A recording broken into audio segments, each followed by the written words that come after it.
Good evening from me and from the whole of the moon. This evening I'm going to be answering your questions, aided by cat ears and also this lime spritzer.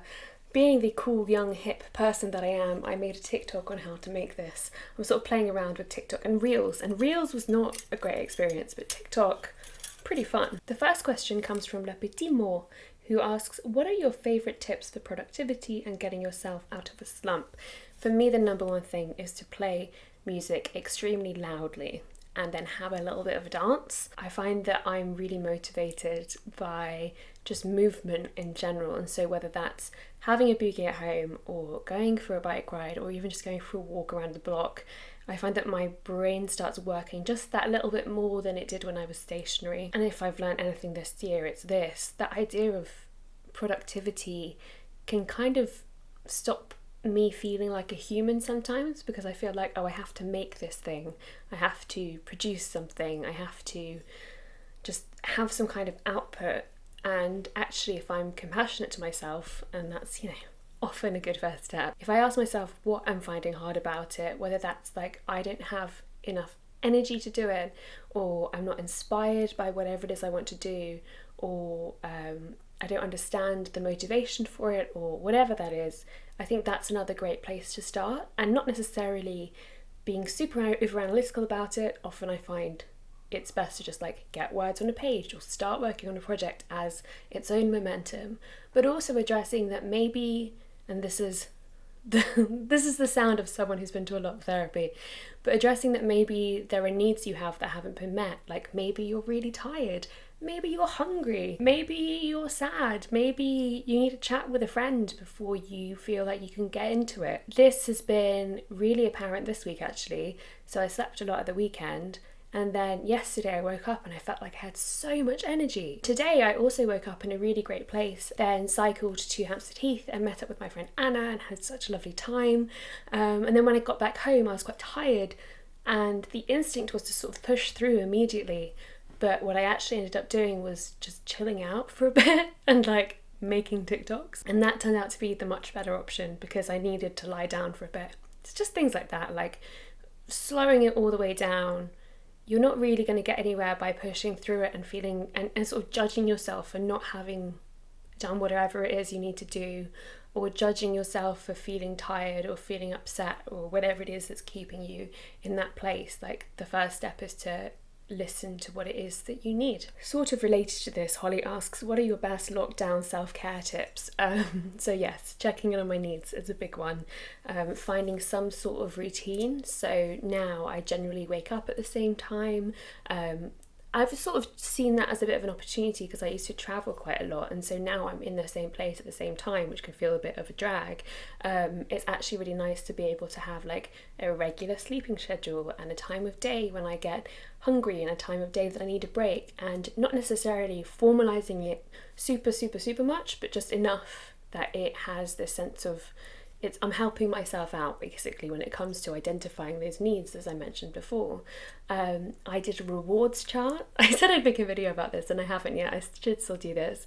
I made myself a sticker rewards chart and bought loads of really fun stickers and found a piece of paper and just drew a chart every single day of the week of the most recent, I guess it's not the most recent lockdown anymore, of the November lockdown, every single day. And then I put things like take medicine, have a shower, go for a walk, go for a cycle ride. And the objective wasn't to do one of these things every single day. It was just to do a lot of them. And as I completed more and more of it, I felt really proud looking at the chart and seeing wow, look at all the ways in which I was taking care of myself. And that was really cool. That was it had that positive feedback loop to the point that I did that for 3-4 weeks. And now even though I'm in even more restrictive lockdown now, I feel like I don't need it because those habits have been built. So it was just kind of a nice little reward centre for it. And it was fun picking out the stickers and so on. This was right before I knew we were about to go into another lockdown. I went and I bought a lot of stickers, and the man at the till said, are you a teacher or something? And I said, no, I'm creating a rewards chart. So I don't know if he thought I meant for my children, you know, all those children that I have. Alex asks, what keeps you coming back to YouTube over and over again after really long breaks? It's been my home for 15 years. I really enjoy it. It's a fun place to make things. I think it suits my creative style on the video front because it's very experimental. You're allowed to be experimental on it, and also like I still like making things are landscape rather than portrait a bit more. I don't know whether that's a familiarity thing, but I also just like thinking about how the eyes move across, I was going to say the page, how the eyes move across the landscape setting. It has that familiarity for one that keeps me coming back. I really like the community here, which is all of you. I think you've always made me feel very welcome and like I can try new things, very supportive, and I also don't feel driven or like, and I know this is different from other people's experience, but I don't feel like my experience of YouTube has been driven by views and subscribers and all of that. I think for a little while I was quite preoccupied with it, especially when it felt like I was falling behind or something. I don't know, there was like a few years, this was a long time ago now, where I felt like I was sort of behind everyone else and like everyone was just growing. And I was just doing these weird, long, rambly videos about books and stuff, and it just, I just kind of like, I didn't want to make the kinds of videos that I knew would do better. It was just this like moment of fame and celebrity coming to YouTube itself, and I found myself sort of at odds with it and uncomfortable with it, but then I still realised that I could still make my scrapbooky stuff, and there's still people who like that, and above all I still like making that, and I'm still excited to upload random things and try out new things and just sort of have fun with this medium. It has really always been about fun for me, as well as like the opportunities it opens up, like getting to interview Isabel Allende earlier this year, for instance, is amazing, but also just sort of like the creative opportunities it opens up for me, because it isn't my full-time job, and I think that is an important part of it, but it also doesn't operate in the same way as being a writer is. Like that feels like a sometimes more vulnerable part of my identity, because it feels like I have to believe in myself enough to call myself a writer, and I'm there now, and but it's still like a little bit of a there's like a nervous side to it, whereas being a YouTuber I like really own that, and that's what I am. Even if I go like months and months without uploading, that's what I am. I'm really proud of the body of work that I've built up over here, and it's not because it's for a portfolio or because it's for anything other than they're things that I enjoyed making and enjoyed creating, and that's just really nice, especially as someone who's such like a perfectionist and so intense about so many things. It's fun to have this space in which I still feel like I can play. I also will always have a fondness for YouTube because it's the website through which I met so many of my friends, so many of my dearest friends. It's like our communal playground, and many of them don't use YouTube anymore, but yeah, I think I will always think of it fondly because of that. One Hungry Moomin asks, what books and films would you recommend to someone struggling with sadness and a sense of emptiness around this time of year? Do you think it's better to embrace these feelings and use them to turn inwards for some self-reflection, or to focus on finding comfort and coziness? It's interesting to me that you've placed those as sort of opposite options, or like not opposite necessarily, but different options. I actually think comfort comes with reflecting on those feelings, because you're taking yourself and the way you feel seriously, and you're telling yourself that you're worthy of being heard and worthy of being seen, and that your feelings are worthy of those things, which they are. I had a really emotional session in therapy a couple of weeks ago when I was trying to communicate something and struggling to communicate it to a friend, and my therapist said, well, let's not, jump ahead of ourselves. Like, what's the first thing that you would say? What's the thing that you want to say, whether it's to that friend or in general? And I just said the words, hear me. And it was really emotional to say that, and I just we sat with that for a little bit in therapeutic silence, as it's called.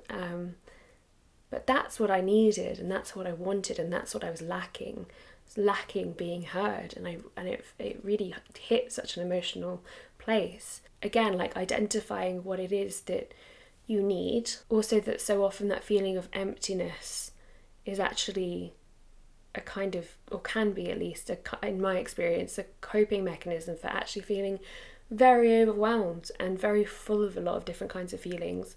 But it feels like the emptiness is, strangely, as painful as it is, more bearable than passing all those different feelings. So I think making a comforting and cozy place for yourself is really important, like blankets and favourite films. Like, I recently watched Sound of Music and Mary Poppins, and, you know, things like Home Alone or Sense and Sensibility, like whatever it is that brings you comfort. But then also that asking yourself what you need and taking things really slowly, taking them at the pace you need to take them. It's a strange time of year. There is a lot of pressure, whether it's direct or perceived, to be having a wonderful time. This year's a little different because everyone knows it's confusing, but at the same time there's still like tinsel everywhere. There's still a sense of even like making videos online, there's still a sense of like cozy content, like let's make biscuits together, let's be all in this together, and I'm very aware of that when I'm making things as well. Like it's this language that's just in the air all the time, and sometimes I feel like I can't deal with that and I just want to break a fucking window and just be like, shut the fuck up, everything is a void. But what's actually happening there, for me at least, is that I'm having an abundance of feelings that are conflicting with the feelings that I feel like I'm supposed to feel right now, or I'm being told I'm supposed to feel, and that's confusing. And the other thing that I said to myself the other day that elicited like a really strong response from me was, this is a really hard time. Even if it's been like a weirdly okay year and there have been upsides and you feel like you've gotten through it okay, like it's a really hard time. And I think going forward I will allow myself to say that, not just in the context of global pandemic, etc., but also in the context of this time of year is hard and this is challenging.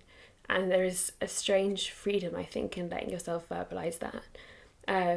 But yeah, in terms of finding comfort, for me it's combining walks around familiar favourite places or cycle rides around familiar favourite places with letting myself rest and bundle up and put a film on, have slow days, have conversations with friends, not necessarily heavy ones if you don't feel like it, but also not being afraid to talk about that heavy stuff too, because I find more often than not when I do, it's mirrored back at me. Like, there is relief in hearing, as horrible as it is, that other people are having maybe not necessarily as tough a time as you, but a tough time right now. And it almost feels like people are, or it has felt like to me in the past, as though people are afraid to admit that because it feels like everyone feels like they should be having a wonderful time. On a thoroughly different note, Becca asks, fave Christmas treat.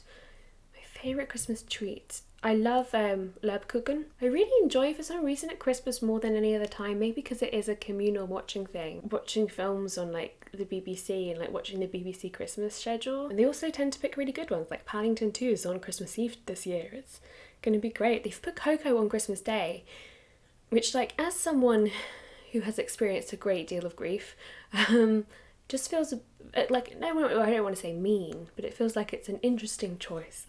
But I'm going to watch it all the same and cry, and it will be directly after my 4-hour Christmas Day live stream. So yeah. Sarah also asks, would you ever want to have a pet, and if so, what kind? Yes, I really want a dog. Sarah also asks, what song by The Killers is best for dancing? Well, Human is great for that. Spaceman is actually the one that I probably go to more often than not when I want to dance. When You Were Young has that sort of bittersweet but fun element for that. My God off the new album, Imploding the Mirage, which I'm wearing on my shirt, is a great one for dancing. They've just got a lot of good bangers. And then of course you've got like everything on Hot Fuss, which is just so much fun and also like so nostalgic for me, like Somebody Told Me and Mr. Brightside, and even All These Things is like fun to dance to. But I think like Day and Age as an album is probably like where you go for a dance. It's definitely I immediately identify that album with dancing. Spaceman. Kimi asks, what did you feel like was the best moment for personal growth this year? Oh, so many moments. It's, to be honest, it's been a lot of like those moments of reflection of how much growing I've done in the past year more than anything. Those moments where I remind myself where I am right now and the fact that I was miles from there a year ago, and that's been the case throughout this entire year, because I had a difficult 2019, like a very difficult 2019 and a difficult start to this year, and over the course of the year my mental health has been getting better and better, and I'm taking care of myself so much more, and there have been huge ups and huge downs, and it's not to say that everything's fine because it's, you know, Christmas week and it's difficult, but I'm proud of where I am, and the fact that in a year where there's almost every reason for my health to have gone really downhill, I think the fact that it hasn't, I don't want to say it in a way that makes me feel like, oh, I'm stronger than anyone or any of that language. It's not anything to do with that. It's just I'm really proud of how I've taken care of myself this year, and how I've stood up for myself as well. I think that that's really important, and that's been a big thing this year. So yeah, there's been a lot of like reflection going on. Well, there's all this time with ourselves, you know. Sati asks, why does it take no time at all to get your hands wet but so long to get them dry? I don't know, I feel like I should call Hank and ask him. I don't want to assume that this is an evolutionary advantage, but I like that my body can hold on to moisture and can hold on to water with 70% water or whatever it is. I think it's that, 70%. And we haven't always been in rainy London. Maybe the fact that it does take a long time for our hands to get dry, it's not a bad thing. That's my completely unfounded speculation. Favourite project you've worked on this year, personal or professional, asks Catherine. So many different ones. Big one that stands out is The Anthropocene Reviewed, which is currently on hiatus. Helping doing a bit of research for the book as well. The Anthropocene Reviewed is a podcast that I produce with John, and Stan edits it, and until recently we were working with WNYC Studios. It's just been such a fun project, and I felt like I've really grown in that role, but then also felt a level of confidence in that role that I don't know that I would have a couple of years ago. I'm also really proud of my NaNoWriMo first draft, because I just trusted my ability to write it. Oh, Life's Library. Yeah, Life's Library is my absolute favourite, top of all the lists, because we just had our second year of the book club, and we're going into our third year of it, and it's been such a healing, positive community during this challenging year where we've all felt really disconnected. It's been such a place of connection, and I'm really excited that it's sort of, almost as it goes, revealing what it is. Like, it doesn't feel like something that like I've made or John's made or we've made together. It feels like something we are all making together. And it's just been really exciting to see that. Like, some personal highlights have been watching the 1959 Journey to the Centre of the Earth film together. We just did a Q&A recently with Celeste Ng that was so much fun. Like, there were just so many different facets of that project that I'm unbelievably proud of, and there are exciting things coming up in the coming year as well. If you wanted to sign up for it, why not get a plug-in? If you wanted to sign up for it, subscriptions open next the 3rd of February, but you don't actually have to have a paid subscription in order to take part. We're going to be reading Their Eyes Are Watching God from I think the 6th of January, if you want to get your hands on that book. I know a lot of indie bookshops that could use some love and support right now. I'm going to go through some quick ones now, because otherwise this video will end up being way too long to edit. Sarah asks, what do you think is a sustainable creative habit for people who have wildly varying degrees of creative energy? Oh, I know this too well. So for me, I've needed to, in the past, at least for like stretches of a month, and that's why NaNoWriMo was so good, set aside dedicated time in the day where I just work on that project, or I just work on one thing. And even if I write 5 words or 10 words or something, it's just the time of day when I work on it, and I turn my phone off and I don't get distracted by it. That's really helped me. It kind of like builds up the muscle for it. Coda asks, other than gestures broadly coming to a swift end, what would you like for Christmas? What would I like for Christmas? I don't really know what I would like for Christmas. I'd like to be able to see the Killers again, ASAP. That's what I would like. I'd really like to be able to see the Killers again. I nearly cried saying that. I really, really, really miss those gigs so much, and it's gonna be a while, I know, but that's what in an ideal world I would like. I don't know if that kind of falls into everything coming to an end. What's something else I would like? I would like Taylor Swift to make a video with me about Rebecca by Daphne du Maurier. Zoe asks, what's the best purchase you've made this year? The bike, 100%. Addie asks, do you listen to Christmas tunes this time of year? If so, what's your favourite songs? I exclusively listen to the Killers' Christmas album, Don't Waste Your Wishes. They release a charity single for Christmas every year for I think 10 years. And yeah, I just listen to that. That's my like Christmas music basically. My favourite song off that is a song called Boots, but I really like the Bad Santa trilogy, Don't Shoot Me Santa. The Cowboys Christmas Ball is fun. The video for that is very enjoyable. The very first one they did, A Great Big Sled, is great. Like they're all fantastic, but Boots is probably my favourite. Thoughts on Phoebe Bridgers? In favour. I got to see her at All Points East a couple of years ago, and it was very rainy and she was very far away, but I was still just like, I think this was around when Boy Genius had come out, and yeah, I just think she's amazing. Thoughts on Evermore? Oh man, that's gonna have to be a whole its own video. What are some songs that got you through the year? Well, all of Folklore for one, and all of Imploding the Mirage, and all of Women in Music Part 3. August on Folklore, I think My God on Imploding the Mirage, but also Caution and Fire and Bone and Dying Breed. Well, like that for me was such like the sort of like spring summer phase of the pandemic when we had these few songs and the full album hadn't come out yet. That was really helpful for me. I'm going to end on a couple of book questions. Harry asks, what is your favourite book that you've read this year? I am currently reading it, I believe. It's Real Life by Brandon Taylor. I have dog-eared every single page and I'm 40 pages in. I'll report back if I still feel the same way at the end of it, but I'm really enjoying this. I think it's absolutely fantastic. Otherwise, I really loved a children's Bible, Dune, I reread this year, which was great. I read so many good books this year. Fiction book recommendations for the Christmas break. Rebecca by Daphne du Maurier. I'm just in such a Rebecca mood. I think it's because it's so stormy and I'm just thinking about being by myself all the time. I'm thinking about ghosts and hauntings. I also have such a craving to reread his Dark Materials. Like that's such a cozy one for Christmas, and also like polar bears, ice, overthrowing God. All of the things that make me feel like Christmassy. Oh, Jane Austen. I finished listening to an audiobook of Sense and Sensibility recently. It was such a delight to just like listen and walk through Hampstead Heath, having a great time. Jane Austen's so funny. She's so funny. She's such a funny one. On that note, thank you for your questions. I will answer some more questions in comments if you have more questions. And now I'm going to curl up on the sofa and edit this.